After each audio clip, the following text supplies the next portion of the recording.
नमस्कार दोस्तों, आप देख रहे हो रोहिलॉजी। This is brief introduction about me. आप मुझे चाहें तो इंस्टाग्राम पे फॉलो कर सकते हैं। मेरा आईडी है रोहित कुमार बीए के नाम से। वहाँ पे मैं अपडेट्स डालते रहता हूँ। और आप चाहें तो हमसे जुड़ सकते हैं टेलीग्राम पे, रोहिलॉजी टाइप करें और वहाँ से आप जुड़ सकते हैं। और इस वीडियो की आपको पीडीएफ भी वहाँ पर मिल जाएगी। चलिए बात करते हैं मेन टॉपिक की। जो टॉपिक आज मैं बताने वाला हूँ वो है issue related to direct and indirect farm subsidies. Farm subsidies है इस सिलेबस में, अकॉर्डिंग टू सिलेबस में बता रहा हूँ। इससे पहले मैंने पब्लिक डिस्ट्रीब्यूशन सिस्टम, उसका ऑब्जेक्टिव, फंक्शनिंग, लिमिटेशंस, रिवैम्पिंग, ये सारा टॉपिक मैंने कवर किया है। अगर आपने उस वीडियो को नहीं देखा है तो यहाँ पे कॉर्नर पे आपको आई बटन पे उसका लिंक मिलेगा, आप वहाँ से देख सकते हैं। तो ये कंप्लीट टॉपिक कवर होने वाला है। अगर आप इस चैनल पे नए हैं, चैनल को अभी तक सब्सक्राइब नहीं किया है तो सब्सक्राइब कर लें, क्योंकि बहुत ही ऑथेंटिक कंटेंट यहाँ पे मिलता है। चलिए इस टॉपिक में हम क्या कवर करने वाले हैं। सबसे पहले मैं बताऊंगा कि definition of subsidy, Indian farm subsidy, farm subsidy की नीड क्यों है, कितने तरह के सब्सिडी हैं, ऑब्जेक्टिव क्या है फार्म सब्सिडी का या एग्रीकल्चरल सब्सिडी का, डब्ल्यूटीओ का क्या गाइडलाइंस है एग्रीकल्चरल सब्सिडी के लिए, फार्म सब्सिडी के लिए, issue related to farm subsidies, indirect and direct farm subsidies को लेकर, इंटरनेशनल लेवल पे फार्म सब्सिडी को लेकर क्या इश्यूज हैं, ये भी डिस्कस करेंगे और फाइनली इसका कंक्लूजन देखेंगे। सबसे पहले देखें डेफिनेशन। देखिए डेफिनेशन क्या है कि किसी भी कमोडिटी के लिए अगर गवर्नमेंट कोई प्राइस डिसाइड करती है, उस पर ग्रांट देती है, मनी डिस्काउंट देती है, तो फाइनली वो आ जाता है अंडर सब्सिडी। अगर लिटरली इसका डेफिनेशन देखें तो money granted by state, centre और public body to keep down the price of the commodity. एक पार्टिकुलर कमोडिटी के लिए अगर गवर्नमेंट मनी ग्रांट करती है और उसका रेट घटाकर किसी एक पार्टिकुलर कम्युनिटी या पार्टिकुलर पीपुल को प्रोवाइड करती है, दैट इज कॉल्ड सब्सिडी। और सब्सिडी का दूसरा प्रारूप क्या है? A subsidy is a grant और other financial assistance given by one party for the support और डेवलपमेंट ऑफ अनदर। किसी एक पार्टी के द्वारा ग्रांट किया गया किसी दूसरे चीज को डेवलप करने के लिए। तो ये है फार्म सब्सिडी का डेफिनेशन। दूसरी बात, इंडियन फार्म सब्सिडी क्या है, इसको भी हम लोग समझें। देखिए फार्म सब्सिडी क्या है कि एक इंटीग्रल पार्ट है इंडियाज गवर्नमेंट का। इंडिया का जो बजट आता है, इंडिया गवर्नमेंट जो बजट इशू करती है, उसके लिए एक इंटीग्रल पार्ट है। In case of develop countries क्या होता है कि मोर देन 40% सब्सिडी दिए जाते हैं वहां के फार्मर्स को। बट हमारे केस में क्या है, in case of our country हम लोग अराउंड 7.8% हमारा जीडीपी का सब्सिडी देते हैं। तो ये है डिफरेंस डेवलप्ड कंट्रीज और डेवलपिंग कंट्रीज में। और जिसमें इंडिया आती है डेवलपिंग कंट्रीज में, उसमें हम लोग 7.8% ऑफ जीडीपी हम लोग सब्सिडी देते हैं, जो कि डेवलप्ड कंट्री से बहुत लो है। कुछ डेटा है जो आपको याद ही होना चाहिए। इंडियन फार्म सब्सिडी में आगे देखेंगे, इंडियन फार्म सब्सिडी जो है वो एक कॉम्प्लीमेंट्री इनकम है। किसके लिए? फार्मर्स के लिए। और जैसे ही फार्म सब्सिडी फार्मर्स को मिलता है, वही पैसा वो बचाकर वापस एग्रीकल्चर सेक्टर में लगाते हैं, जिसमें उनको हेल्प होता है प्रोडक्शन बढ़ाने में। Farm subsidy access to quality inputs. Farm subsidy का मेन पर्पस ही ये है कि क्वालिटी इनपुट्स हो सके, वे अच्छे बीज खरीद सकें, अच्छे फर्टिलाइजर खरीद सकें, एवरीथिंग बेटर हो सके और फार्मर्स का जो इनकम हो वो इम्प्रूव हो सके। ये है इंडियन फार्म सब्सिडी का target. Farm subsidy in a way to motivate farmers to continue farming as an occupation. अगर सब्सिडी नहीं मिलेगा तो बहुत सारे लोग फार्मिंग छोड़ देंगे, और यही मोटिवेशन देता है कि आपको फार्मिंग कंटिन्यूअस करते रहना है, और यही देश का बैकबोन है। अगर हम इस कोविड-19 की बात करें तो इस कोविड-19 में भी एक इंसुलेशन प्रोवाइड करता है फार्म सब्सिडी। मतलब कोविड-19 का जो इकोनॉमिक इफेक्ट है वो फार्मर्स पे ना पड़े, इसके लिए फार्मर्स को एक सब्सिडी देने की आवश्यकता थी, और जो दिया भी गया, जिससे फार्मर्स पे कोई असर ना पड़े कोविड-19 का। अब देखिए फार्म सब्सिडी की जरूरत क्यों है, इस बात को समझना है। आर्टिकल 48 ऑफ द कॉन्स्टिट्यूशन क्या बोलता है कि स्टेट का रिस्पॉन्सिबिलिटी है कि वह एक एग्रीकल्चर मॉडर्न लाइंस जनरेट करे और उसको ऑर्गेनाइज करे। मतलब एग्रीकल्चर से रिलेटेड जो भी टेक्नोलॉजीज आ रहे हैं, जो भी डेवलपमेंट है, जो भी रिफॉर्म्स है, उसको सेटअप करे, ये स्टेट का रिस्पॉन्सिबिलिटी है। अकॉर्डिंग टू एफएओ एफएओ बोलती है कि 20% of Indian rural house hold जो हैं वो प्राइमरीली डिपेंडेंट है एग्रीकल्चरल लाइवलीहुड पे, और वो खेती का ही काम करते हैं। देखिए दूसरे वे में क्या है, एक रिसर्च बताता है, ऑक्सफैम रिपोर्ट बताता है कि 2020 का ये रिपोर्ट है, बोलता है कि ऐसे 10% लोग हैं जो पूरे देश का 72% वर्थ होल्ड करके रखे हैं, और सब्सिडी इसमें एक ऐसा वरदान मिलता है जो इनइक्वालिटी को मेंटेन नहीं होने देता है, वह इक्वालिटी की ओर बढ़ता है और इनइक्वालिटी को रिड्यूस करता है।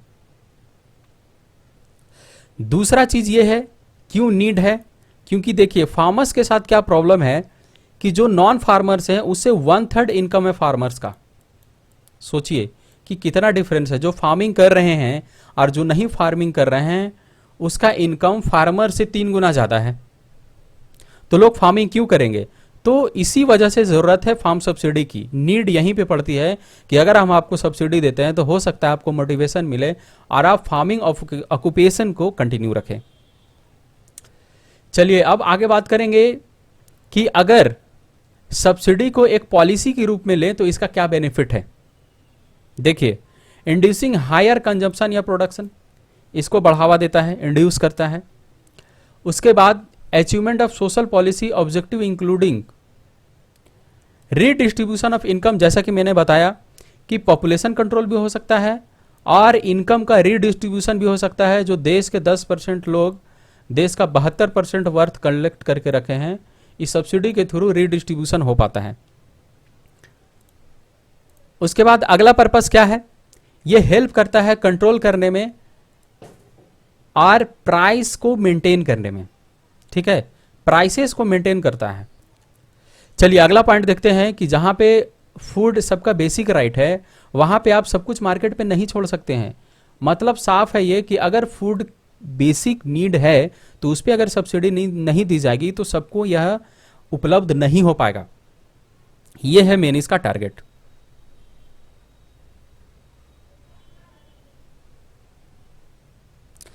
तो ये कुछ पॉइंट्स हैं जो स्कीम के रूप में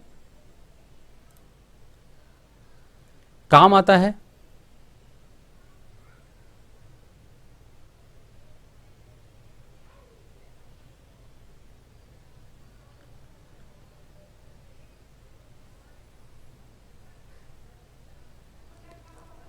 तो ये कुछ पॉइंट्स हैं जो आपको जानने चाहिए कि सब्सिडी एज अ पॉलिसी क्यों बेनिफिशियल है। चलिए अब बात करते हैं टाइप्स ऑफ सब्सिडी की। देखिए सब्सिडी मेनली 2 टाइप का होता है, पहला है डायरेक्ट और दूसरा है इनडायरेक्ट। इसी में हम लोग देखेंगे कि डायरेक्ट सब्सिडी में क्या क्या आता है और इनडायरेक्ट सब्सिडी में क्या क्या आता है। डायरेक्ट सब्सिडीज की अगर बात करें तो यह कैश के रूप में दिया जा सकता है, कैश ग्रांट्स होते हैं। जैसे प्रधानमंत्री किसान मानधन योजना है जो 2-2 हज़ार रुपये दे रहा है, किसान सम्मान निधि योजना जिसमें 2-2 हज़ार रुपये का इंस्टॉलमेंट दिया जा रहा है, ये डायरेक्ट कैश ग्रांट्स बोल सकते हैं, जिसको डायरेक्ट सब्सिडी बोलते हैं। फिर है इंटरेस्ट फ्री लोन्स, जो विदाउट इंटरेस्ट के लोन्स दिए जाते हैं फार्मर्स को, केसीसी के थ्रू भी लोन दिए जाते हैं, वो भी एक डायरेक्ट सब्सिडी के रूप में आएगा। फिर डायरेक्ट बेनिफिट्स जो सीधा दिया जाता है कि सीधा आपको पैसा मिल गया या सीधा कोई मटेरियल मिल गया। एग्जाम्पल हम लोग देख सकते हैं, डायरेक्ट फार्म सब्सिडी है are those kind of subsidies in which direct cash incentives are paid to the farmers in order to make their products make competitive in the global markets।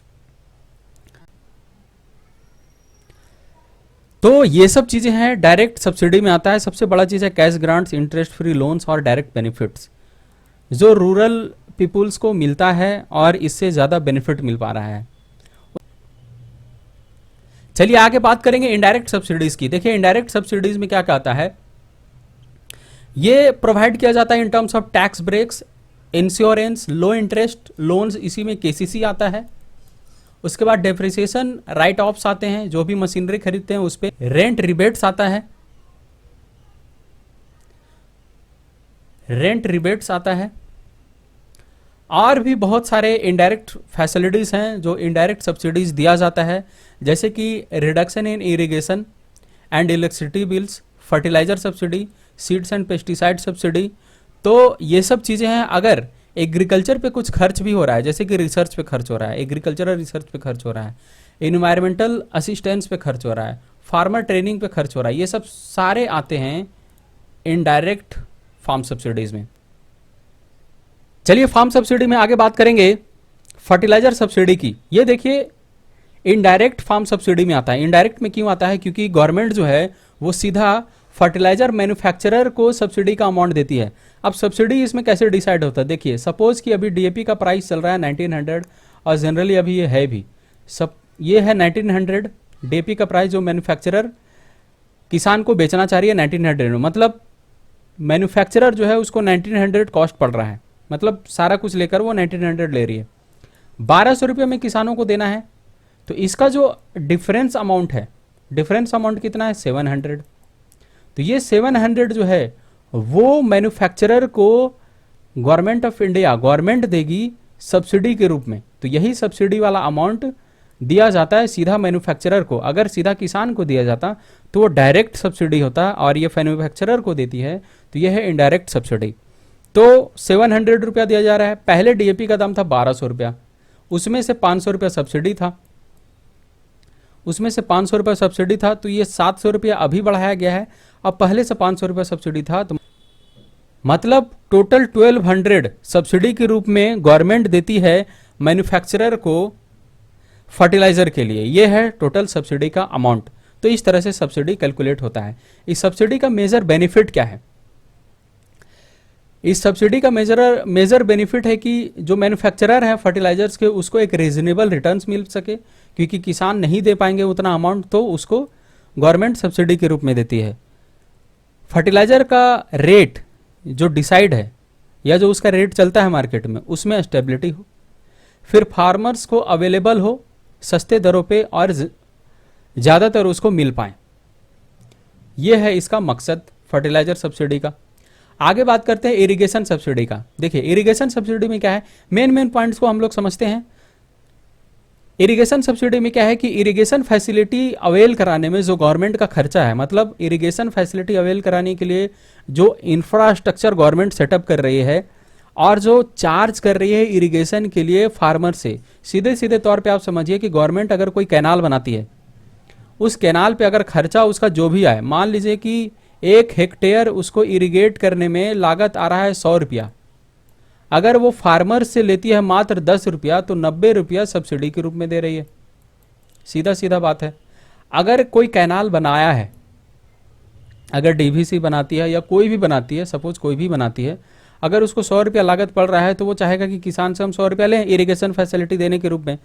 मगर government क्या करेगी, बोलेगी कि आप किसान से 10 रुपया लीजिए, 90 रुपया हम देंगे। तो वो हो गया इरिगेशन फैसिलिटी और ये हो गया सब्सिडी। इसमें क्या होता है कि फार्मर्स का जो है कॉस्ट ऑफ प्रोडक्शन जो है वो घटेगा और फार्मर्स को एक मोटिवेशन मिलेगा एग्रीकल्चरल काम, एग्रीकल्चरल एक्टिविटी को प्रमोट करने में भी हेल्प मिलता है और किसान जो है इसको आगे बढ़ा पाएंगे। चलिए आगे बात करेंगे पावर सब्सिडी की। पावर सब्सिडी में क्या है, ये भी एक एक्चुअल डिफरेंस है जो बिजली जनरेट करने में और डिस्ट्रीब्यूट करने में जो गवर्नमेंट का खर्चा है, फार्मर्स तक पहुंचाने में जो खर्चा है, उसको छोड़कर बाकी जितना अमाउंट फार्मर से लिया जा रहा है, मान लीजिए 100 रुपया खर्च है और 10 रुपया फार्मर से लिया जा रहा है, तो 90 रुपया इस पर भी सब्सिडी दिया जा रहा है। तो ये है पावर सब्सिडी। चलिए आगे बात करते हैं सीड सब्सिडी की। सीड सब्सिडी में क्या है कि जो भी सीड अवेलेबल कराया जाता है फार्मर्स को, वो सब्सिडी पे कराया जाता है। जैसे कि सपोज किसी भी स्टेट में अगर ब्लॉक के थ्रू सीड बांटा जा रहा है, सपोज व्हीट या पैडी का रेट है 36 रुपया प्रति केजी, मगर फार्मर्स को मिलता है 18 रुपया में या 9 रुपया में। अगर 9 रुपया में मिल रहा है तो उस पर 75% सब्सिडी दिया जा रहा है। तो सस्ते दरों पे उनको बीज दी जाती है ताकि वो खेती अपना कंटिन्यू कर सके। उसके बाद एक क्रेडिट सब्सिडी। क्रेडिट सब्सिडी के रूप में रिट ऑफ्स दिए जाते हैं। तो ये सब क्रेडिट सब्सिडी सप्लाई किए जा रहे हैं फार्मर्स को। तो इस क्रेडिट सब्सिडी का सबसे बड़ा फायदा क्या है कि फार्मर्स क्या करते हैं, जब उनको ज़रूरत पड़ता है at the time of production, तो वो लोकल मनी लेंडर के पास जाते हैं और वहाँ से मनी लेते हैं और वहाँ का जो लोकल मनी लेंडर्स होते हैं वो ज़्यादा इंटरेस्ट चार्ज करते हैं। तो इन सब चीज़ों से बचने के लिए क्रेडिट सब्सिडी दिया जाता है फार्मर्स को बैंक के थ्रू। चलिए प्राइस सब्सिडी। प्राइस सब्सिडी में यहीं पे इन्वॉल्वमेंट होता है एफसीआई का। देखिए, फार्मर से एफसीआई क्या करती है, एमएसपी पे प्रोक्यूर करती है और उसी को सेल किया जाता है पीडीएस के थ्रू। तो पीडीएस के थ्रू जब सेल किया जाता है तो जिस एमएसपी रेट पे खरीदा जाता है उसी एमएसपी रेट पे तो पीडीएस के थ्रू लोगों को मिलता नहीं है, फिर उस पर सब्सिडी दिया जाता है और बहुत कम दरों पर लोगों को यह अनाज बांटा जाता है। आगे हम लोग बात करेंगे इंफ्रास्ट्रक्चर सब्सिडी की। देखिए, प्राइवेट का जो भी एफर्ट्स है, जो भी चीज़ें फैसिलिटी अवेल हो पा रही है किसानों को, वो सफिशिएंट नहीं है एक अच्छा एग्रीकल्चरल प्रोडक्शन के लिए। इसलिए गवर्नमेंट को इन सब चीज़ों पे भी सब्सिडी की ज़रूरत पड़ती है देने की किसान को। गुड रोड्स होने चाहिए, स्टोरेज फैसिलिटीज़ होने चाहिए, पावर मिलना चाहिए, इंफॉर्मेशन अबाउट द मार्केट होना चाहिए, ट्रांसपोर्टेशन टू द पोर्ट्स, ये फैसिलिटीज़ होना चाहिए। इन सब चीज़ों में सब्सिडी मिलना चाहिए। तो ये सब फैसिलिटीज़ अगर मिलता है, इंफ्रास्ट्रक्चर फैसिलिटीज़ मिलता है, उसमें सब्सिडी मिलता है किसानों को, तो एग्रीकल्चरल प्रोडक्शन में बूस्टअप हो सकता है।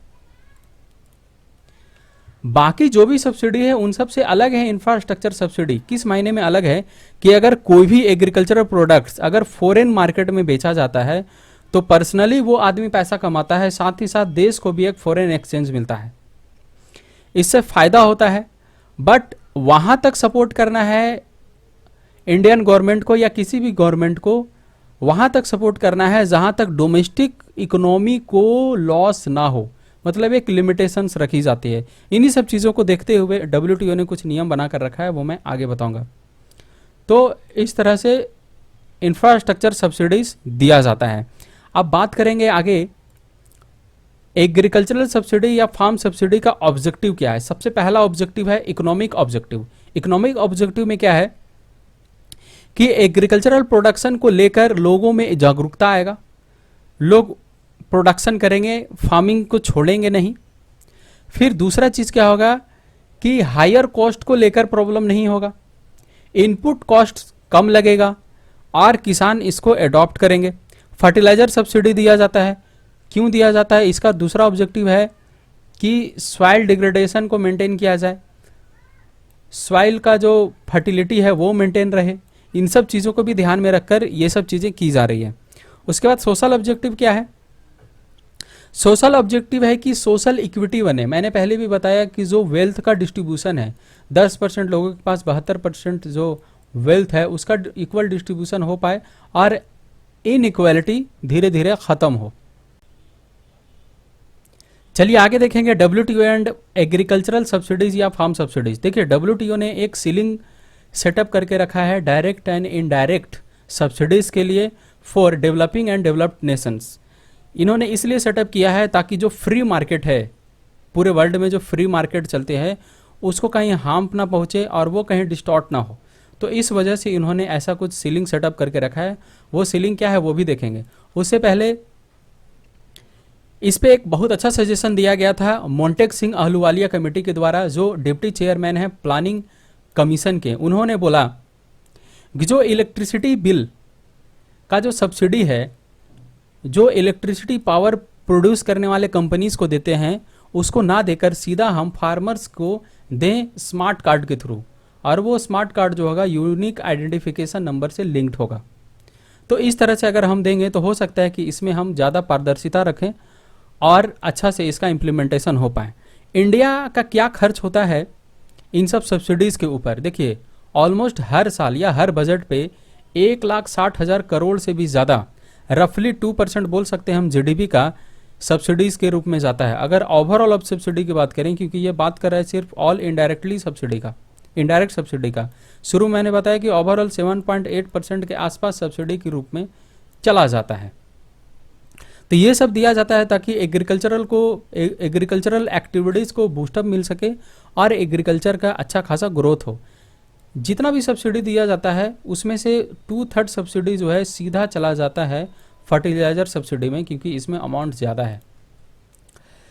अब डब्ल्यूटीओ का एक अग्रीमेंट है जो 1995 में किया गया था। इसके क्या इम्प्लीकेशंस हैं और इसके क्या यूजेज हैं और इसके आधार पे सब्सिडीज़ को किस बॉक्स में बांटा गया है वो भी देखते हैं।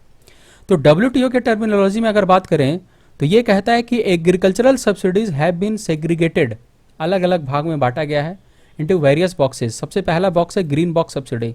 इसमें आता है ऐसा सब्सिडी जो रिसर्च पे दिया जाता हो, या डिजीज कंट्रोल पे दिया जाता हो, इंफ्रास्ट्रक्चर पे दिया जाता हो, या फूड सिक्योरिटी के लिए दिया जाता हो। तो फूड सिक्योरिटी के लिए जो दिया जाता है वो क्या है, एनएफएसए है या एनएफएसएम है। एनएफएसए आया था 2013 में, जिसको नेशनल फूड सिक्योरिटी एक्ट बोलते हैं, और नेशनल फूड सिक्योरिटी मिशन आया था 2007 में। तो ये सारा कुछ इंक्लूड करता है। ये सब चीज़ों को ध्यान में रखते हुए सब्सिडी दिया जाता है और मार्केट डिस्टॉर्ट ना हो। दूसरा जो है वो ब्लू बॉक्स सब्सिडी है। ये डायरेक्ट इंक्लूड करता है डायरेक्ट पेमेंट जो हम लोग किसानों को देते हैं लिमिट प्रोडक्शन के लिए, प्रोडक्शन को बढ़ाने के लिए, इन सब चीज़ों पे जो सब्सिडी दी जाती है। रूरल डेवलपमेंट के लिए, रूरल एरियाज़ में जो एग्रीकल्चरल एक्टिविटीज चल रहे हैं उसके डेवलपमेंट के लिए जो फार्म सब्सिडी डायरेक्ट दिए जाते हैं वो आते हैं ब्लू बॉक्स में। उसके बाद अगला जो बॉक्स है वो है amber box subsidies. Amber box subsidy में वो सब्सिडी आता है जो ब्लू बॉक्स और ग्रीन बॉक्स में नहीं आता है, जैसे कि एमएसपी और ऑलमोस्ट जितने भी एग्रीकल्चरल सब्सिडीज हैं, जैसे कि इनडायरेक्ट एग्रीकल्चरल सब्सिडीज हैं, जैसे पावर है, फर्टिलाइज़र है, सीड है, पेस्टिसाइड है, इरिगेशन है, ये सब आ जाते हैं ब्लू बॉक्स में। तो इसमें भी उन्होंने एक सीलिंग सेटअप करके रखा है। क्या सीलिंग है कि एग्रीकल्चरल आउटपुट्स 5% पे ही सब्सिडी देना है, मतलब कि जो भी एग्रीकल्चरल आउटपुट्स आ रहे हैं उसका 5% पे सब्सिडी देना है डेवलप्ड कंट्रीज़ को, और डेवलपिंग कंट्रीज़ को जो है वो 10% देना है।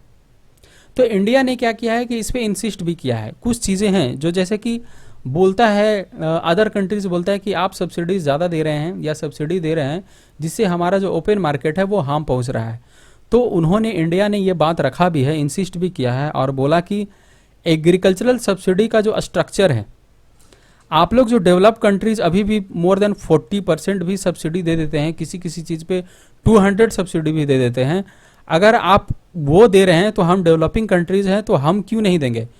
जनरली फॉरेन कंट्रीज वालों को प्रॉब्लम क्या होता है कि किसी भी कंट्री, अदर कंट्रीज वाले को प्रॉब्लम कैसे होता है कि उस कंट्री में अगर पार्टिकुलर किसी कमोडिटी पे अगर सब्सिडी है तो अदर कंट्रीज का जो सेम कमोडिटी उस कंट्री में नहीं बिक पाएगा, क्योंकि ऑलरेडी सब्सिडी पे मिल रहा है और सस्ता है, और अदर कंट्रीज उस रेट पे नहीं दे पाएगी तो उसका मार्केट में नहीं बिकेगा। अब इश्यूज की बात करते हैं। मेन टॉपिक का मेन मुद्दा यहीं पे पहुंचा है।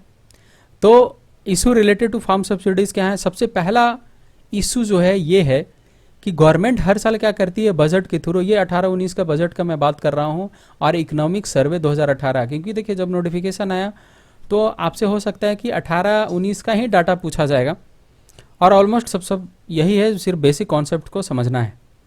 1,70,000 करोड़, 1.70 लाख करोड़ एलोकेट होता है बजट में फूड सब्सिडी के लिए, जिसमें से मात्र 3 से 4 हज़ार करोड़ ही इन्वेस्ट हो पाया एग्रीकल्चरल सब्सिडी, फूड सब्सिडी में। बाकी एक्सपेंडिचर किस चीज़ पे खर्च हुआ पता नहीं चला। तो इससे ऐसा लगा कि ये वेस्टफुल है, एक्सपेंडिचर जो है वेस्टफुल है, रैदर दर सपोर्टिंग एग्रीकल्चर। मतलब सीधा अगर हम एग्रीकल्चर को सपोर्ट कर दे, डायरेक्ट सब्सिडी दे दे तो वो ज़्यादा सही था। तो इससे क्या हो रहा है कि सब्सिडीज़ के कारण क्या हो रहा है, क्योंकि हम लोग इशू देख रहे हैं तो उसमें इशू देखेंगे। सब्सिडीज़ के कारण क्या हो रहा है कि एक फाइनेंशियल डिफिसिट आ रहा है और बर्डन आ रहा है फाइनेंशियल एक्सपेंडिचर पे या फाइनेंशियल एक्सचेकर पे। तो ये सबसे बड़ा इशू है। अगला इशू क्या है, अगला इशू ये है कि अ कल्चर ऑफ सब्सिडीज में promote inefficiency and dependency on the government। और जो इंसेंटिव मिलता है फार्मर्स को इम्प्रूव करने के लिए खुद से, वो नहीं मिल पाता है। लोग सिर्फ सब्सिडी पे डिपेंडेंट रहते हैं और उन्हें लगता है कि सब्सिडी होगा तभी कोई काम होगा। अगला इशू क्या है, पॉलिसीज ऑफ सब्सिडीज में also promote other countries to follow the same pursuit which में then lead to trade wars. अगला हम लोग देखते हैं कि जो इनडायरेक्ट सब्सिडीज है उस पर भी ब्लेमिंग होते हैं। ब्लेमिंग क्या होते हैं कि जो भी लार्ज फार्मर्स है, बिग फार्मर्स हैं, उनको ज़्यादा बेनिफिट मिल पाता है rather than small and medium farmers. जो भी बड़े फार्मर्स होते हैं वो क्या करते हैं कि बल्क में फर्टिलाइज़र पिकअप कर लेते हैं और जो मार्जिनल एंड स्मॉल फार्मर्स हैं उनको नहीं मिल पाता है। और हमारे देश में मार्जिनल एंड स्मॉल फार्मर्स जो है वो लगभग 37% है। तो इन सब चीज़ों का ध्यान रखना है। उसके बाद issue at the international level due to farm subsidies. देखिए इंटरनेशनल लेवल पे क्या इश्यूज जनरेट होते हैं फार्म सब्सिडी के द्वारा, ये हम लोग देखेंगे। Developing countries like India and China,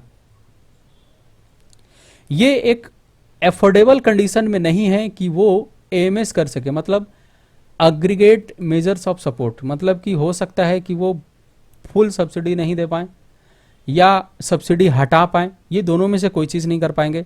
तो मीडियम में हम लोग चलते हैं, जहाँ की डेवलप्ड कंट्रीज़ जो हैं वो इसका अच्छा खासा फ़ायदा उठाते हैं। क्या करते हैं, जैसे कि यूएसए है, ये क्या करता है कि मोर देन 50% सब्सिडी दे देता है किसी किसी प्रोडक्ट पे, जैसे कि कॉटन पे दिया है, शुगर पे दिया है। तो इन सब चीज़ों से इंडिया को भी दिक्कत होता है और अदर कंट्रीज़ को भी दिक्कत होता है, क्योंकि वहाँ पे इन सब चीज़ों का सेल नहीं हो पाएगा, ये खुद सब्सिडी दे पा रहे हैं और ये इतना सब्सिडी देते हैं कि अदर कंट्रीज़ में ये सस्ते पे प्रोवाइड करा पाते हैं। Subsidies granted to developed countries are way higher those than providing in developing countries. तो डेवलपिंग कंट्रीज जितना दे रहे हैं जस्ट लाइक इंडिया, उससे कहीं ज़्यादा देते हैं ये सब। तो ये सब इशू जनरेट हो रहा है। उसके बाद लूपहोल्स कहाँ है, तो लूपहोल्स है WTO के एग्रीमेंट में। वो बोलती है कि जो डेवलपिंग कंट्रीज है वो 10% से ज़्यादा सब्सिडी नहीं दे सकती, और जो डेवलप्ड कंट्रीज है वो 5% से ज़्यादा सब्सिडी नहीं दे सकती। किस पे, एग्रीकल्चरल प्रोडक्शन पे, मतलब टोटल एग्रीकल्चरल प्रोडक्शंस का 5% सब्सिडी वो दे सकती है और 10% सब्सिडी दे सकती है। तो इसका एक गलत फ़ायदा मिसयूज क्या है, यूएसए ने क्या किया है कि 200% सब्सिडी दे दिया है वूल प्रोडक्ट्स पे, जो कि ये बहुत ही हार्मफुल हो गया है अदर कंट्रीज़ के लिए। अब फाइनली हम लोग देखेंगे कंक्लूजन। देखिए एग्रीकल्चर सेक्टर क्या है कि मोर देन 40% एम्प्लॉयमेंट जनरेट करती है। जितने भी रूरल पॉपुलेशन है उसमें से मोर देन 70% पॉपुलेशन जो है एग्रीकल्चरल फार्म एक्टिविटी में इन्वॉल्व है, और वो मात्र कंट्रीब्यूट कर पा रही है 16 से 17% जीडीपी में। तो ये एक बहुत बड़ा इशू है जिसको ठीक करने की ज़रूरत है, और यही सब चीज़ को देखते हुए सब्सिडी जो है वो बढ़ाया जा रहा है, ताकि 2022 तक जो हमारा टारगेट है डबलिंग फार्मर्स इनकम, उसको अचीव किया जा सके और डबल डिजिट ग्रोथ हो सके, फूड सिक्योरिटी मिल सके, डबल डिजिट ग्रोथ हो सके हमारा जीडीपी में।